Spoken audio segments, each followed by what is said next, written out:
So we're back. We're still talking about traumatic brain injuries. And I'm going to, again, clarify that. These can be from closed head injuries where you never lose consciousness. It could be from a car accident, because if you're like me, I thought it had to be really severe where you cracked your skull and had a brain drain and all that stuff. Does not have to be that.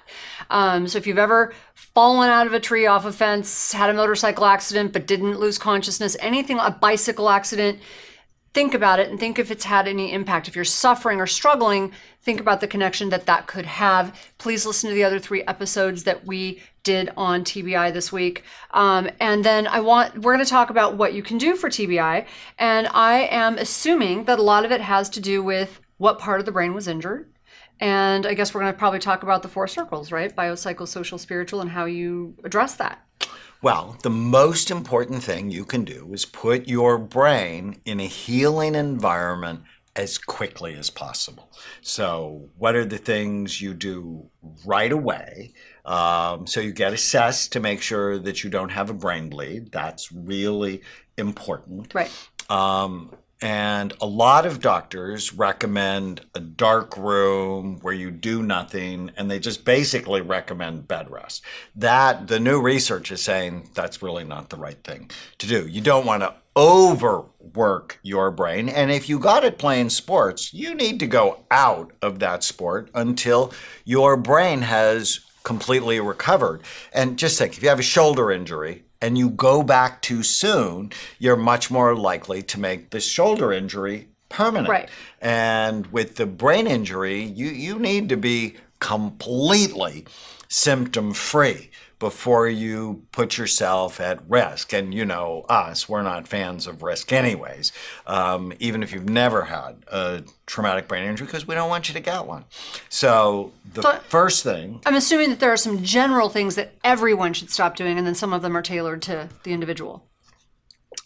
Correct. And when we talk about Bright Minds, when we've done the whole memory rescue group, that's really not just memory rescue, it's concussion rescue or traumatic brain injury rescue. Is you want to put your brain in a healing environment. You mentioned the 4 circles, so they're biological factors. So as we go through Bright Minds, that's mostly biological. There's also psychological factors, not believing every stupid thing you think. Well, not being in a chronically stressful environment where there's a lot of fighting or a lot of chaos or a lot of just negativity. Because chronic stress elevates inflammation, and it also elevates cortisol, which prevents healing. Right.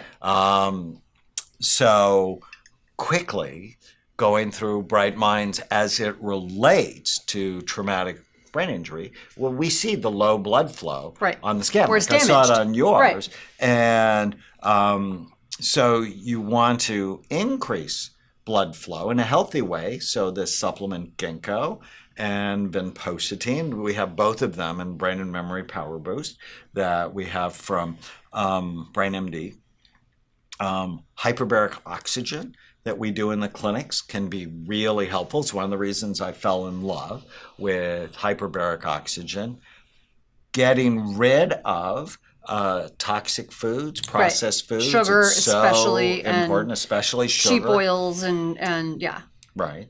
And so that's blood flow. The B in Bright Minds. R is retirement and aging. When you stop learning, your brain starts dying. So I'm not a fan of people going into a dark room and do nothing.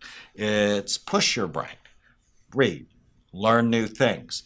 Because, now, don't do it to the point where you get headaches and you get dizzy, but push it just to that point.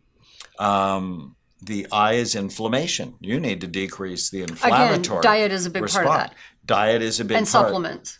And the supplements, particularly omega-3 fatty acids, curcumin, BrainMD makes brain curcumins. We also have omega-3 power.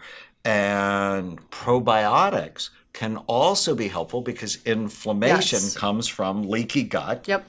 So eliminating the foods that increase inflammation is critical. Again, sugar is one of the big ones. Processed foods, cheap oils. And foods that turn to sugar. Right. Bread, pasta, potatoes, gluten-containing sugar. foods. And it doesn't mean you have to get rid of them completely, but clearly limit them is smart. The G in Bright Minds is genetics. And do you know, if you have Alzheimer's in your family and you have a head injury, that significantly elevates the risk further. That makes sense. So I actually argue. Because you're decreasing the blood flow already from the TBI, and then now you have a genetic component. Vulnerability. Makes sense. And it's interesting, they actually did a study on boxers. And boxers who had the Alzheimer's gene, it's called the apolipoprotein E4 gene, who had the gene actually showed cognitive impairment after their 11th fight, where boxers who did not have the gene did not show cognitive impairment until after their 30th fight. And so if you have dementia, depression, bipolar disorder in your family, you need to do what you can to stay away from traumatic brain injuries or make sure you're really aggressively rehabilitating them. H in Bright Minds is head trauma. If you have one head trauma, you're more likely to have another. Why? Because it begins to decrease activity in your cerebellum, Right, which you're is clumsier. the major processing part of It's the like brain. my sister. It's like, my God, 19 car accidents, but she also fell off of a washer, hit her head on. You look at some people and you're like, how? How do you get through the day crossing the street? I don't understand. And plus she had Erlands. So the depth perception thing was just like, I'm like, no. And she's done better. Since Much better. she's She has gotten not had the same treated problems. For the Erlands. So Tea much is better. toxins, so you want to make sure alcohol is not a health food. But people, Smoking. after head injuries, we've talked about it, they're more anxious, they're more depressed, they have more negative thoughts, they have more financial So they problems, wanna which means numb they're it. more likely to numb it with smoking or with drinking or with marijuana that everybody thinks is good medicine, which is complete nonsense. And personal products, right? I mean, they're toxins, parabens, phthalates in your makeup, in your shampoo, in your body wash, in your deodorant. So getting rid of the toxins, putting your brain, your body in a healing environment. Mental health issues, dealing with those. And dealing with those doesn't mean taking meds. It just means what are the natural ways I can deal Right. with anxiety and depression we talk about here all the time. I is immunity and infections. Make sure your vitamin D level is good. Some of these are simple. Oh, so simple. Just like fix your diet. Well, diet I know is harder for some people, but even like just the supplements, checking your vitamin D level, that's not hard to do. And then N is neurohormones. We talked about that during this week. If you've had a concussion, you need to get those levels checked and then optimize. First, there are natural ways to optimize them that I talk about in Memory Rescue, but you may need hormone replacement. Yeah, it's that's interesting. We talked about my mom, how all of her hormones were low, but that's something we saw in the hospital. Of course, those were more severe head injuries, but really bad, like no hormones, or like one hormone would just be wiped out, or it was pretty crazy after a head injury. You cannot believe the number of teenage boys I see who have low testosterone levels. It's Or insane. breasts. I know, because their hormones are messed up. Right. So yeah. Okay. And then we get to D, which is diabesity. So high blood sugar and being overweight, talked it's about. rampant Yeah. in this country. So getting physically healthy helps you be cognitively healthy.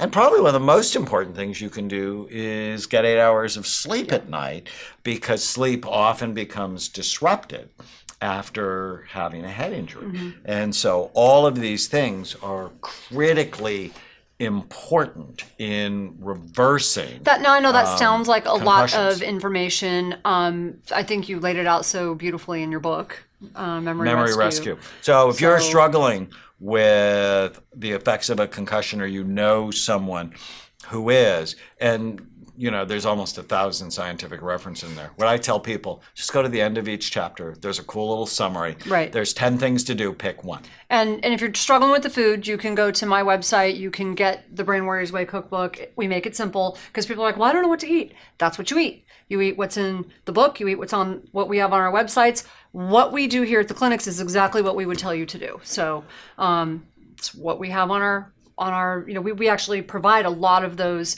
things for you that are either at no or very low cost, because we know not everybody can come in. So we hope you've enjoyed Brain Trauma Awareness Week. There's so many things you can do. I've seen so many brains that have been hurt get better. Yes. That's what we want for you and your loved ones. Stay with us. Use the code podcast10 to get a 10% discount on a full evaluation at amenclinics.com or on our supplements at brainmdhealth.com. Thank you for listening to the Brain Warriors Way podcast. Go to iTunes and leave a review, and you'll automatically be entered into a drawing to get a free signed copy of the Brain Warriors Way and the Brain Warriors Way cookbook we give away every month.